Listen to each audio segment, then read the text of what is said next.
Movies में आपका स्वागत है। आज की कहानी हम आपको बताएंगे हॉलीवुड मूवी की, जिसे हम एक्सप्लेन करेंगे हिंदी में। तो लाइक और सब्सक्राइब करें, शेयर आज करें। की हमारी मूवी है the fall of the American empire. यह मूवी एक बहुत ही अच्छी कॉमेडी क्राइम थ्रिलर मूवी है। इस मूवी की IMDb रेटिंग 6.9 है और रॉटेन टमेटो पर यह मूवी 60% तक फ्रेश है। तो मूवी की रेटिंग देखकर तो आप लोगों को अंदाजा लग ही गया होगा कि यह मूवी काफी अच्छी होने वाली है, इसलिए वीडियो को पूरा जरूर देखिएगा और अंत तक देखिएगा। साथ ही साथ आप लोगों ने अभी तक भी हमारे इस चैनल को सब्सक्राइब नहीं किया है तो हमारे इस चैनल को सब्सक्राइब जरूर कीजिएगा। तो मूवी की शुरुआत में हम पियर पॉल डाउस नाम के लड़के को देखते हैं, जो अपनी गर्लफ्रेंड लिंडा के साथ एक रेस्टोरेंट में बैठा हुआ था। तब लिंडा पॉल से कहती है, यदि तुम इतने इंटेलिजेंट हो तो तुम किसी यूनिवर्सिटी के प्रेसिडेंट क्यों नहीं हो या किसी बैंक के बड़े अफसर क्यों नहीं हो। तब पॉल कहता है, इंटेलिजेंट ही काफी नहीं है कामयाब होने के लिए। मेरे जैसे कई सारे इंटेलिजेंट लोग भरे पड़े हैं जो अपनी जिंदगी में छोटे मोटे काम करते हैं। तब लिंडा कहती है, लेकिन मुझे पैसा बहुत पसंद है, मैं अपने बच्चों को ट्रिप पर ले जाना चाहती हूँ। तब पॉल कहता है, एक दिन ऐसा जरूर आएगा। तब लिंडा कहती है, तो तुम्हें लगता मैं स्टूपिड हूँ जो उस दिन के आने का वेट करूंगी। हम लोग 2.5 साल से साथ में हैं और आज तक तुमने मुझे आई लव यू भी नहीं बोला। इस तरह से मैं तुम्हारे साथ नहीं रह सकती और आगे ये सब नहीं चल सकता। यह बोलकर लिंडा रेस्टोरेंट से निकल जाती है और पॉल को बहुत अफसोस होता है, क्योंकि उसकी जिंदगी में लिंडा ही थी और वो भी उसे छोड़कर चली गई थी। क्योंकि पॉल के पास ज्यादा पैसा नहीं था, वो एक नॉर्मल डिलीवरी बॉय का काम करके अपना घर चलाया करता था। तो मूवी के अगले सीन में हमें चेनियर ऑगस्टिन और जैक मेल नाम के लड़कों को दिखाया जाता है। ये दोनों अपनी कार में जा रहे होते हैं और अपनी गाड़ी एक दूसरी कार के पास रोककर उस गाड़ी का मॉडल नंबर का फोटो ले लेते हैं और आगे चेनियर ऑगस्टिन नाम का लड़का कंप्यूटर से उस कार की डुप्लीकेट की बना लेता है। आगे ऑगस्टिन और जैकमेल अपनी कार वहीं पर खड़ी करके उस दूसरी कार का लॉक खोल के उसे चुराकर वहां से ले जाते हैं। कार लेकर वो दोनों हॉलीवुड फैशन नाम के एक स्टोर पर जाते हैं और अपने चेहरे पर मास्क पहनकर स्टोर के अंदर जाकर स्टोर के अंदर मौजूद 2 लोगों पर गन अड़ा देते हैं। वो दोनों अपने साथ बैग भी लाए थे तो उन 2 लड़कों को लॉकर रूम से उनके बैग में पैसा भरने के लिए कहते। तब वो दोनों लड़के भी चुपचाप उन दोनों की बात मानकर बैग में नोटों की गड्डियां भरने लगते। तभी स्टोर के बाहर एक आदमी अपनी कार से आकर स्टोर के अंदर देखने लगता है। तब उसे स्टोर के अंदर कुछ गड़बड़ नजर आता है। तब वो आदमी स्टोर के पीछे जाता है। तब तक अगस्टिन और जैकमेल ने उन दोनों लड़कों से बैग में पैसा भरवा लिया था और वो दोनों उन लड़कों के हाथ पांव बांधकर मुंह पर टेप लगा देते हैं। तब तक निक नाम का वो आदमी भी स्टोर के पीछे जाकर अपनी कार से अपनी गन निकाल लेता है और वो चुपके से स्टोर के पीछे वाले दरवाजे से स्टोर के अंदर एंटर हो जाता है। आगे पॉल भी अपने डिलीवरी वैन लेकर स्टोर के बाहर पहुंच जाता है। उसे कुछ डिलीवर करना था। पॉल वैन का गेट ओपन करके उसके अंदर से डॉक्यूमेंट निकालने लगता है। निक भी अंदर पहुंच चुका था और वो ऑगस्टिन और जैकमेल को अंदर देख लेता है। निक अंदर पहुंचकर जैकमेल को हथियार नीचे फेंकने के लिए कहता है, पर उसी वक्त रूम में मौजूद अगस्टिन निक पर गोलियां चलाने लगता है। बदले में निक भी अगस्टिन पर गोलियां चलाने लगता है और अगस्टिन बुरी तरह से घायल हो जाता है। तब तक एक बैग उठाकर जैकमेल स्टोर से भागने लगा था, पर तभी निक बाहर आकर जैकमेल पर फायरिंग करता है और जैकमेल वहीं गिर जाता है। जैकमेल के पास ही वैन के पीछे पॉल भी खड़ा हुआ था और उसे भी गोलियों की आवाजें आ रही थी। उसी वक्त घायल अगस्टिन स्टोर के अंदर से निक पर गोलियां चलाता है। निक बुरी तरह से घायल हो चुका था और वो गोलियां चलाते हुए वहीं पर गिर जाता है। दूसरी तरफ स्टोर के बाहर जैकमेल को भी गोली लग चुकी थी और वो बैग छोड़कर वहां से भागने लगता है। स्टोर के अंदर अगस्टिन बुरी तरह से घायल हो चुका था, पर वो किसी भी तरह से अपना पैसों का बैग लेकर स्टोर के बाहर आने लगता है और थोड़ी दूर आकर अगस्टिन भी बाहर आकर मारा जाता है। ये सब वहां पर खड़ा हुआ पॉल भी देख रहा था और वो ये सब देखकर घबरा गया था। पॉल को समझ नहीं आता कि वो अब क्या करे। तभी पॉल वैन के पास मौजूद बैग के पास जाता है तो उसमें उसे काफी सारा कैश दिखाई दे रहा था। पॉल अपने आसपास नजर घुमाता है कि कहीं कोई उसे देख तो नहीं रहा और उसके बाद पॉल कुछ सोचकर जल्दी जल्दी में उस बैग को उठाकर अपनी वैन में रख लेता है। एक बैग को उठाकर रखने के बाद पॉल दूसरे बैग के पास जाकर उसे भी उठाकर जल्दी जल्दी अपनी वैन में रखने लगता है। पर तभी पॉल को पुलिस का सायरन भी सुनाई आने लगा था और पॉल उन दोनों बैग को डिलीवरी बॉक्स के पीछे छिपा देता है। पॉल दरवाजा बंद करता है, पर तब तक पुलिस वहां पर पहुंचकर पॉल को अपने हाथ खड़े करने के लिए कहती है। पॉल भी चुपचाप वैन के सहारे अपने हाथ खड़े कर खड़ा हो जाता है। तब तक वहां पर और पुलिस पहुंच जाती है और क्राइम सीन का मुआयना करने लगती है। दूसरी तरफ जैकमेल के पाँव में भी गोली लग चुकी थी और वो लंगड़ाता हुआ किसी तरह अपनी कार तक पहुंचकर अपनी कार लेकर वहां से निकल जाता है। दूसरी तरफ पुलिस ऑफिसर पीट क्राइम सीन पर पॉल से सवाल कर रहा होता है। तब पॉल कहता है, मैं यहाँ पर अपनी वैन लेकर आया था डिलीवरी करने के लिए, तब मुझे यहाँ पर गोलियां चलने की आवाज आई और कुछ ही समय बाद यहाँ पर पुलिस भी आ गई। तब पीट कहता है, तो तुमने यहाँ से किसी को भागते हुए नहीं देखा? पॉल कहता है, नहीं मैंने नहीं देखा।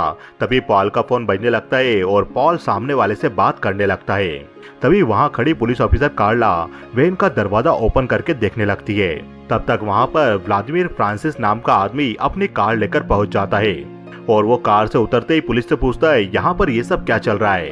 तब पीट व्लादिमीर के पास जाकर कहता है, यहाँ पर रॉबरी हुई है और तुम्हारा बॉडीगार्ड इसमें मारा गया है। व्लादिमीर कहता है, वो मेरा बॉडीगार्ड नहीं था बल्कि चीफ सिक्योरिटी था।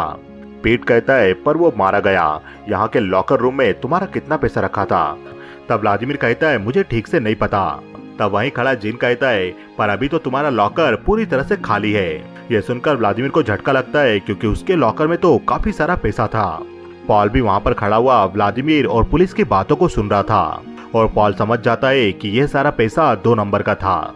आगे हमें एक क्लासरूम का सीन दिखाया जाता है जहां पर प्रोफेसर स्टूडेंट को सिखा रहे थे कि वो किस तरह से टैक्स प्लानिंग अच्छे से कर सकते हैं, किस तरह से वो कनाडा से आसानी से अपना पैसा दूसरी कंट्री के बैंक अकाउंट में भेज सकते हैं। उस क्लास में सिल्वेन नाम का आदमी भी मौजूद था जो इन सब बातों के नोट्स बना रहा था। आगे सिल्वेन क्लास खत्म होने के बाद क्लास के बाहर आता है। तभी कॉलेज के बाहर एक वैन आकर रुकती है। यह वैन एक्चुअल में पुलिस वैन थी जिसमें सिल्वेन जाकर बैठ जाता है और आगे वो वैन जेल में जाती है जिस वैन में सिल्वेन बंद था। एक्चुअल में सिल्वेन जाना माना अपराधी था पर वो अपना एजुकेशन पूरा कर रहा था। दूसरी तरफ वैन में उन पैसों से भरे बैग को लेकर पॉल सीधा अपने घर पर जाता है। पॉल पैसों के बैग को पीछे का दरवाजा खोलकर बाहर निकालने वाला था पर तभी उसे कुछ ध्यान आता है। तब पॉल वापस वैन के आगे जाकर उन पैसों से भरे बैग को आगे की तरफ से निकालता है और पॉल उन दोनों ही बैग को अपने घर में ले आता है। डिलीवरी कंपनी के एम्प्लॉय वैन की लोकेशन पर नजर रख रहे थे और वो पॉल को कॉल करके सवाल करते, तुम अभी अपने घर पर क्यों गए? तब पॉल कहता है, मेरे कपड़े खराब हो चुके थे इसलिए मैं चेंज करने के लिए आया था। मैं बस जल्दी यहाँ से निकल रहा हूँ अगली डिलीवरी देने के लिए।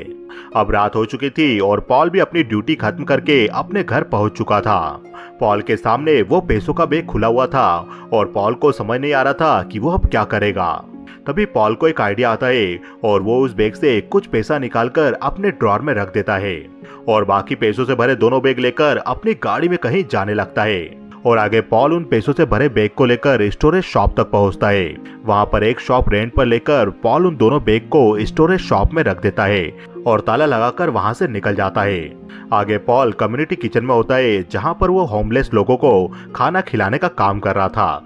पॉल अक्सर अपनी जॉब के बाद होमलेस लोगों के लिए वॉलंटरी काम किया करता था ताकि होमलेस लोगों की थोड़ी मदद की जा सके। आगे पॉल अपने दोस्त के साथ एक बार में बैठा हुआ था।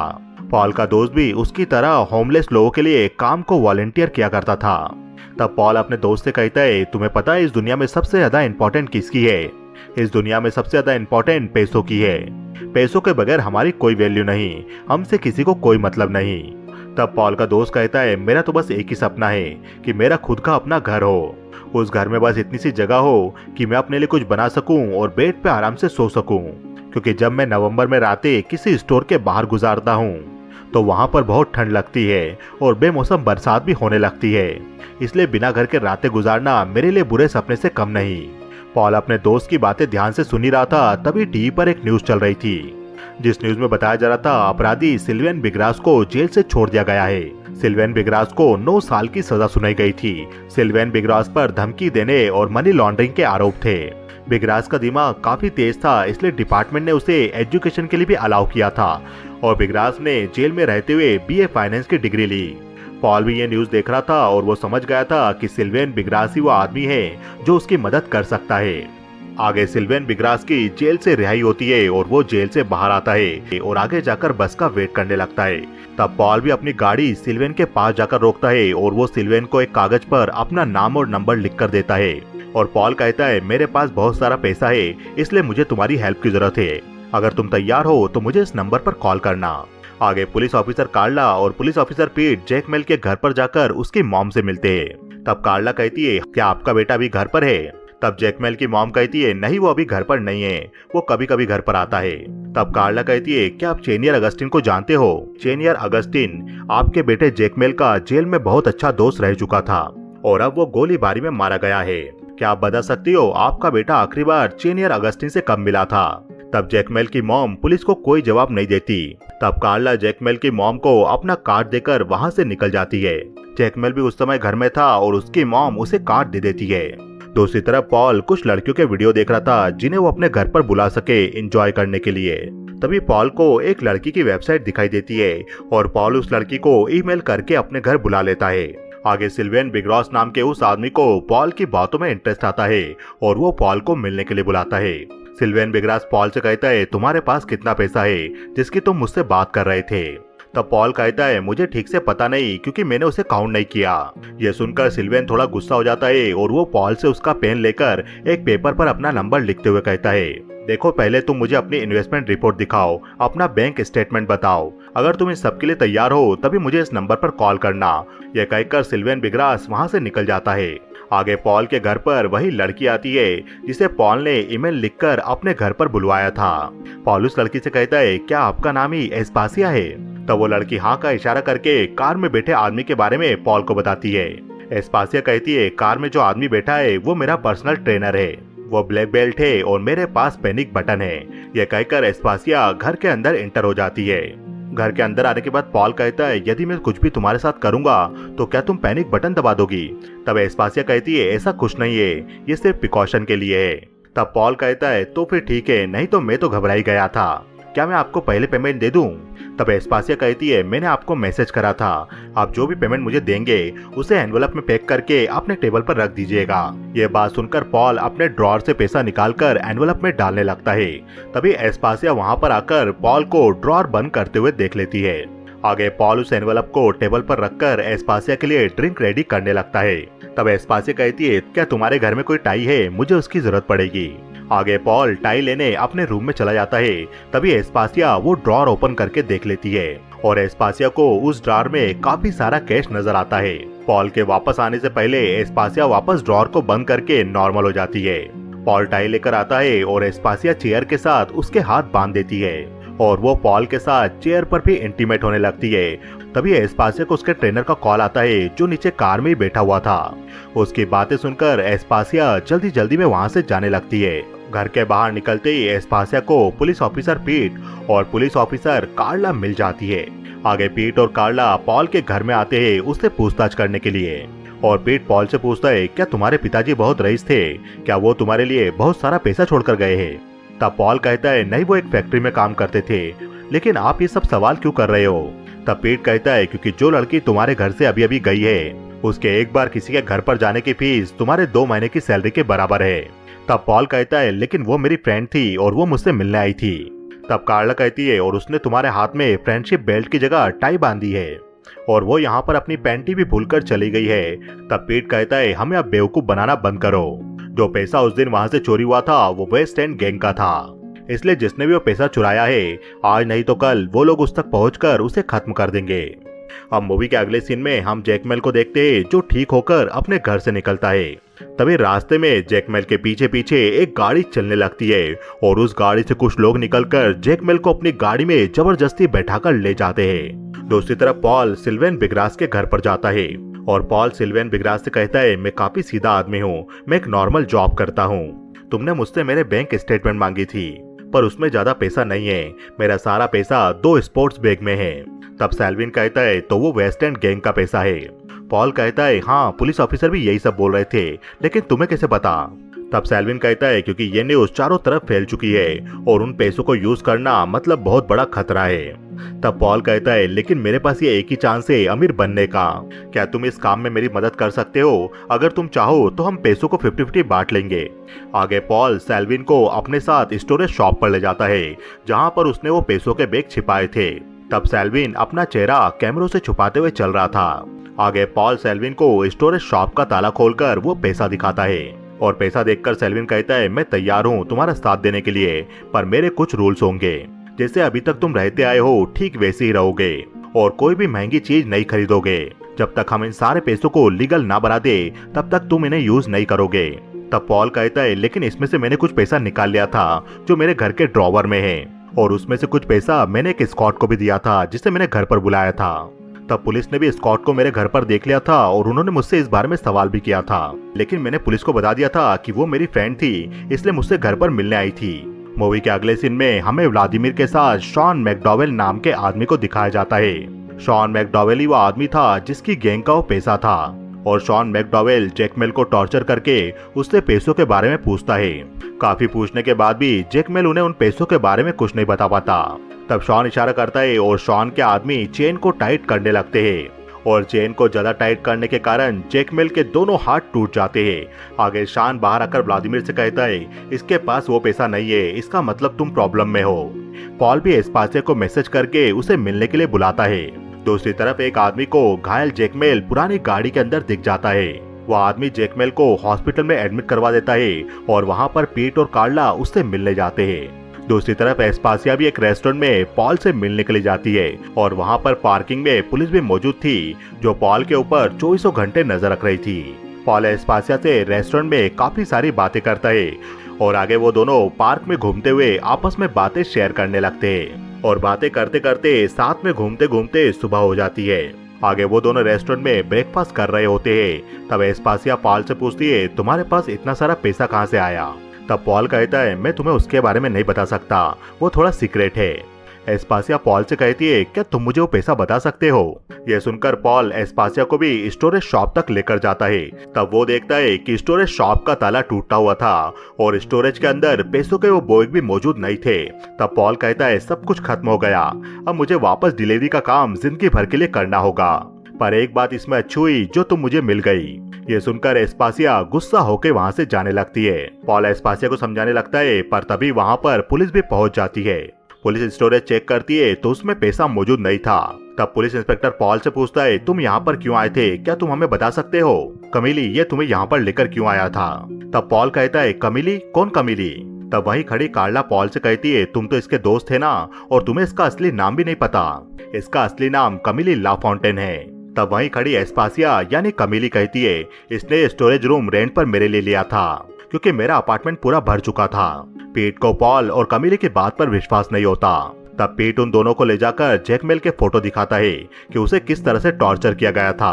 पीट के काफी डराने धमकाने और समझाने के बाद भी पॉल उसे सच्चाई नहीं बताता।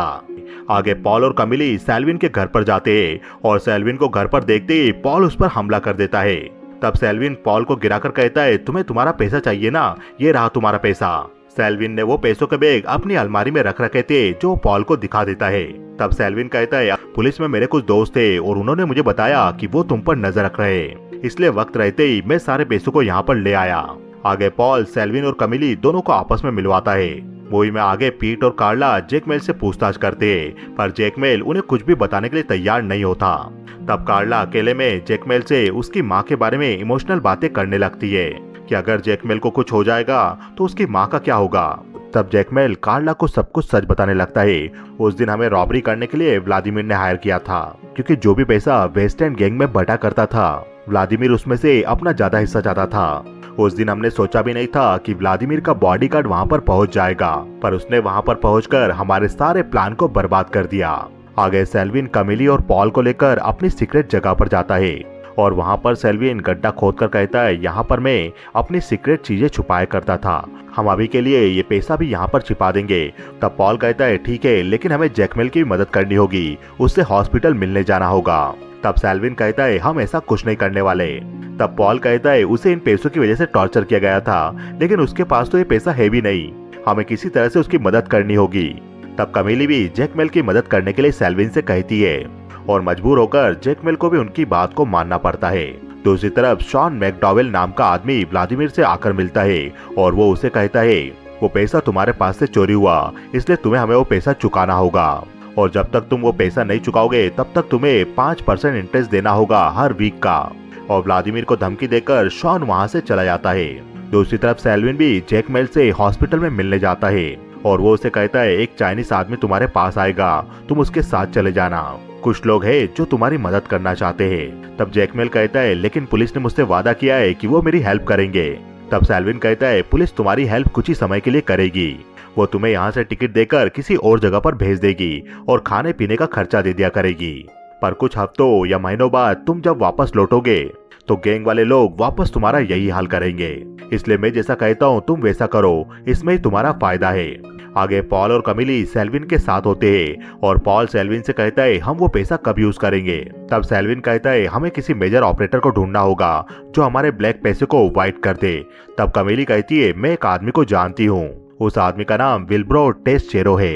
ये नाम सुनते ही सेल्विन कहता है ये आदमी तो हमारे लिए बेस्ट रहेगा, लेकिन तुम इसे कैसे जानती हो। कमिली कोई जवाब नहीं देती और सेल्विन समझ जाता है कि वो आदमी कमिली का कस्टमर होगा। आगे सेल्विन कमिली से कहता है तो तुम पॉल के साथ जाओगी और उस आदमी को हमारे काम के लिए मनाओगी। आगे पॉल और कमिली विल्ब्रो नाम के आदमी के ऑफिस में जाते हैं, पर उनका पीछा पुलिस ऑफिसर पीट और कार्ला भी कर रहे थे। तब विल्ब्रोड कमिली को वहां से जाने के लिए कहता है, पर कमिली किसी तरह से विल्ब्रोड से बात करके उनकी हेल्प करने के लिए उसे मना लेती है। आगे पॉल भी विल्ब्रोड से मिलता है और वो उसे कहता है हमें आपकी हेल्प चाहिए, हमारे पास काफी सारा कैश है जिसे हम कनाडा के बाहर इन्वेस्ट करना चाहते हैं। पॉल और कमिली से मिलने के बाद पीट और कार्ला भी विल्ब्रोड से आकर मिलते हैं और पीट विल्ब्रोड से पूछता है क्या अभी अभी आपके पास कोई मिलने आया था जो आपसे काफी सारा कैश फॉरेन में इन्वेस्ट करवाना चाहता है। तब विल्ब्रोड उन दोनों को अपनी बातों में घुमाने लगता है और उन्हें वहां से जाना पड़ता है। आगे पॉल सेल्विन को भी विल्ब्रोड से मिलवाता है और सेल्विन विल्ब्रोड से कहता है मैंने आपकी काफी तारीफ सुनी है, हम अभी बहुत बड़ी समस्या में फंसे हैं, इसीलिए हम आपकी हेल्प चाहते थे। हमारे पास काफी मात्रा में कैनेडियन कैश मौजूद है और हम उन्हें विदेश में भेजना चाहते हैं, किसी फॉरेन फंड में जिसमें हमारा अकाउंट हो। तब विल्ब्रोड कहता है तो तुम ये पैसा विदेश में हवाला के जरिए भेजना चाहते हो। तब सेल्विन कहता है हाँ आपने बिल्कुल ठीक समझा। तब विल्ब्रोड कहता है मैं अपने किसी क्लाइंट को कोई भी इनलीगल रास्ता नहीं बताता और जो अकाउंट आप विदेशों में खुलवाने के बोल रहे हो वो भी पब्लिक में होंगे, इसलिए वहां पर भी तुम्हारे पैसों पर टैक्स डिपार्टमेंट की नजर होगी। तब सेल्विन कहता है क्या हो यदि हम वो अकाउंट इंटरनेशनल ऑर्गेनाइजेशन के नाम से बनवाए जिनका कनाडा से कनेक्शन हो, जैसे इंटरनेशनल ओलंपिक कमेटी या फीफा कमेटी। ये सुनकर विल्ब्रोड कहता है ये बहुत ही कॉम्प्लिकेटेड है पर ये करना पॉसिबल है। आगे विल्ब्रोड इस बारे में सोचकर सेल्विन, पॉल और कमिली से एक चर्च में मिलता है और विल्ब्रोड वहां पर सेल्विन से कहता है हम तुम्हारे आइडियाज पर काम नहीं कर सकते, तुमने बताया था कि हम इंटरनेशनल ऑर्गेनाइजेशन के नाम से अकाउंट ओपन करवाएंगे, पर हम ऐसा नहीं करेंगे, हम हमारे अकाउंट चैरिटी के नाम से ओपन करवाएंगे। ये बेस्ट ऑप्शन रहेगा और किसी को शक भी नहीं होगा। हम ऐसी फाउंडेशन के नाम से अकाउंट खुलवाएंगे जो बीमार बच्चों की हेल्प करती है। इसके अलावा हमारे पास और कोई ऑप्शन नहीं है। यदि हम इंटरनेशनल ऑर्गेनाइजेशन के नाम से अकाउंट खुलवाएंगे तो हम स्विस बैंक पर ज्यादा विश्वास नहीं कर सकते। शक होने पर वो कभी भी हमारे अकाउंट को सीज कर सकते हैं, इसलिए हम पैसों को भी डायरेक्ट स्विट्जरलैंड में नहीं भेजेंगे। हम पैसों को यहाँ से लंदन और फिर वहाँ से आयरलैंड ले जाएंगे और उसके बाद सारा पैसा स्विट्जरलैंड में पहुँचेगा। उसके बाद तुम उन पैसों को जैसा चाहे वैसा यूज कर सकते हो, बिजनेस खोल के या खर्च करके। मेरे पास तुम्हारे ऑफर के लिए इंटरेस्टेड क्लाइंट की लिस्ट है। आगे विल्ब्रोड कमिली को अलग ले जाकर एक पेन ड्राइव देता है जिसमें उन लोगों की लिस्ट थी जो पैसे को स्विट्जरलैंड पहुंचाने में उनकी मदद करने वाले थे। आगे विल्ब्रोड सेल्विन और पॉल को कहता है कोशिश करना स्विट्जरलैंड अकाउंट में पैसा जाने के बाद तुम जो भी पैसा यूज करो वो चैरिटी के रूप में करो, इससे तुम्हें टैक्स में एडवांटेज मिल जाएगा और तुम पूरे पैसों का लुत्फ उठा पाओगे। विल्ब्रोड के जाने के बाद सेल्विन पॉल से कहता है हमें एक ऐसी लड़की की जरूरत होगी जिसका मैथ्स अच्छा हो। तब पॉल कहता है मेरी एक्स बैंक में काम करती है, वो हमारा ये काम कर सकती है। आगे सेल्विन पॉल की एक्स गर्लफ्रेंड लिंडा के पास जाता है उससे हेल्प मांगने और लिंडा भी सेल्विन की हेल्प करने के लिए तैयार हो जाती है। दूसरी तरफ व्लादिमीर को उसकी गैंग वाले मार देते हैं क्योंकि व्लादिमीर उनका पैसा नहीं चुका पा रहा था। पुलिस की टीम भी विल्ब्रोड, पॉल और सेल्विन के चर्च वाले फोटो देख लेती है और तब पेट कहता है ये लोग कैश पैसों को विदेश भेजने की तैयारी कर रहे हैं, पर कैसे हमें इसका पता करना होगा। आगे विल्ब्रोड अलग अलग कंट्री में मौजूद बैंकों के बैंक मैनेजर से बात करता है। सबसे पहले वो लंदन में मिस्टर क्रिश्चियन को कॉल करता है जो कि वेस्ट इंडीज डेवलपमेंट बैंक का मैनेजर था। विल्ब्रोड क्रिश्चियन से कहता है मुझे लंदन में एक बैंक अकाउंट खोलना है जिसमें हमारे कुछ लोग आकर पैसे डिपॉजिट करेंगे और तुम्हारे बैंक में पैसा डिपॉजिट होने के बाद तुम्हें ये सारा पैसा सेशेल में उपस्थित मिस्टर अशोक कृष्णा के बैंक अकाउंट में भेजने होंगे। आगे विल्ब्रोड सेशेल में मौजूद अशोक कृष्णा से भी वीडियो कॉल पर बात करता है और उसे कहता है तुम्हें अपने बैंक में एक एंटिटी अकाउंट खुलवाना होगा जिसमें हम लंदन से काफी सारा पैसा ट्रांसफर करेंगे और पैसा आने के बाद तुम्हें इन पैसों को जर्सी में सबेन के बैंक अकाउंट में ट्रांसफर करना होगा। आगे विल्ब्रोड जर्सी आइलैंड में सबीन नाम की बैंक मैनेजर से बात करता है और उसे कहता है तुम्हें अपने बैंक में एक चैरिटेबल फंड के लिए अकाउंट खोलना होगा और उसमें हम जो भी पैसा भेजेंगे उसे तुम्हें स्विट्जरलैंड के अनदर फंड अकाउंट में भेजना होगा। इसी तरह से विल्ब्रोड स्विट्जरलैंड के बैंक मैनेजर से बात करता है। इस तरह से विल्ब्रोड सारे ब्लैक मनी को अलग अलग कंट्री से होते हुए स्विट्जरलैंड बैंक तक पहुंचा देगा। आगे पीट भी कार्ला के साथ आकर विल्ब्रोड से मिलता है और पीट विल्ब्रोड को वो चर्च वाले फोटो दिखाता है। तब विल्ब्रोड गुस्सा होकर कहता है, तुम अपना काम करो, मुझ पर नजर रखो और मैं अपना काम करूंगा। दूसरी तरफ सेल्विन और कमिली वो पैसा जमीन से निकाल कर ले जाने लगते। पॉल भी अपने काम से एक ऑफिस में चला जाता है। तब जो पुलिस वाला पॉल का पीछा कर रहा था वो भी पॉल का पीछा करते करते बिल्डिंग में चला जाता है, पर उसे बिल्डिंग के अंदर कहीं पॉल दिखाई नहीं दे रहा था। वहाँ पर और भी कई सारे ऑफिस बने हुए थे। दूसरी तरफ सेल्विन कमिली के साथ वो पैसा लेकर पीछे के दरवाजे से अंदर आ चुका था। पुलिस ऑफिसर अभी भी पॉल को ढूंढ रहा था और एक ऑफिस में उसे कुछ लोग बैठे हुए दिखाई देते हैं। वहाँ पर पॉल भी मौजूद था और वो पुलिस ऑफिसर पॉल को देखकर वहाँ से चला जाता है पुलिस को इसके बारे में इंफॉर्मेशन देने। पॉल ने वहाँ पर उन लोगों को बुलाया था जिनकी लिस्ट उन्हें पेन ड्राइव में विल्ब्रोड ने दी थी। पॉल आगे एक एक करके उन लोगों को ऑफिस में बुलाता है। इनके बैंक अकाउंट में काफी सारा पैसा पड़ा हुआ था। वहाँ पर एक लेडी आती है जिससे सेल्विन उन लोगों के अकाउंट में मौजूद पैसों के बारे में पूछता है। तब वो लेडी कहती है, अभी मेरे अकाउंट में $28,80,000 है। तब सेल्विन कहता है, तो हमारी शर्त यह है जितना भी आपके अकाउंट में पैसा है वो सारा पैसा आपको हमारे British West Indies bank account में डालना होगा और जितना भी पैसा आप डालोगे उसका 15% कैश बढ़ाकर हम आपको देंगे। तब वो लेडी कहती है, मैं तैयार हूँ। आगे वो लेडी सेल्विन के बताए गए बैंक अकाउंट में पैसा ट्रांसफर करती है और पॉल और लिंडा उसी अमाउंट का 15% और कैश बढ़ाकर उस लेडी को देते हैं और वो लेडी काफी खुश होती है क्योंकि बिना मेहनत करे उनके बैंक अकाउंट में जितना पैसा था उतना अमाउंट और उसका 15% उन्हें मिल चुका था। इसी तरह पॉल की टीम वहां बुलाए गए और भी लोगों को उनके बैंक अकाउंट में जितना पैसा था उसे ट्रांसफर करने पर उस अमाउंट का 15% और कैश देने का ऑफर करते हैं और कोई भी इस ऑफर को मना नहीं कर पाता। सभी अपने बैंक अकाउंट में जमा पैसों को सेल्विन के बताए गए अकाउंट में ट्रांसफर कर देते हैं और पॉल के पास मौजूद सारा कैश जल्दी खत्म हो जाता है। आखिरी आदमी कैश लेकर वहां से जा रहा होता है, तभी वहां पर पुलिस भी आ जाती है। तब वो आदमी पुलिस को देखकर अपना बैग छिपा लेता है और पुलिस के जाने के बाद पीछे के दरवाजे से अपनी गाड़ी में वो बैग रखकर वहां से निकल जाता है। पीट पुलिस टीम को लेकर ऊपर पहुंचता है पर उन्हें वहां पर कोई भी कैश नहीं मिलता। पीट पॉल से पूछता है, ये ऑफिस किसके लिए है? तब पॉल कहता है, इस ऑफिस के जरिए हम चैरिटी करने वाले हैं। पुलिस को ना वहाँ कंप्यूटर मिलते हैं, ना मोबाइल मिलते हैं और ना ही कोई फाइल मिलती है, इसलिए पुलिस को खाली हाथ लौटना पड़ता है। आगे विल्ब्रोड गोल्फ खेल रहा होता है, तभी उसके पास एक लड़की आती है और वो कहती है, मैं एस्पासिया की फ्रेंड हूँ, आपने उसकी काफी मदद की, इसलिए अब मैं उसकी जगह लेने के लिए तैयार हूँ। उस लड़की के बुलाने पर विल्ब्रोड उस लड़की के घर पर जाता है, पर वो लड़की पुलिस का सेटअप थी और पुलिस वहाँ पर पहुंचकर रंगे हाथ विल्ब्रोड को पकड़ लेती है। एक माइनर लड़की को स्कॉट के काम में इन्वॉल्व करने के कारण नीचे मीडिया वाले भी खड़े थे और विल्ब्रोड को पुलिस पकड़कर ले जाती है। आगे पॉल कमिली के साथ मिलकर एक कम्युनिटी किचन में काम कर रहा था जहाँ पर वो गरीब लोगों को फ्री खाना खिला रहे थे। तब वहाँ पर पुलिस ऑफिसर पीट और कार्ला भी आते हैं। तब पॉल उन्हें भी उनकी हेल्प करने के लिए अंदर बुलाता है और वो दोनों भी अंदर आकर गरीबों को खाना खिलाने में हेल्प करने लगते हैं। आगे पॉल और कमिली पॉल के दोस्त जिन को भी एक घर गिफ्ट करते हैं और इस तरह से वो दोनों काफी होमलेस लोगों की मदद करते हैं और खुशी खुशी अपना जीवन जीने लगते हैं और ये मूवी यहीं खत्म हो जाती है। तो दोस्तों, आपको ये वीडियो कैसा लगा हमें बताइए कमेंट सेक्शन में। हमारे इस वीडियो को ज्यादा से ज्यादा लाइक कीजिए, हमारे इस चैनल को सब्सक्राइब कीजिए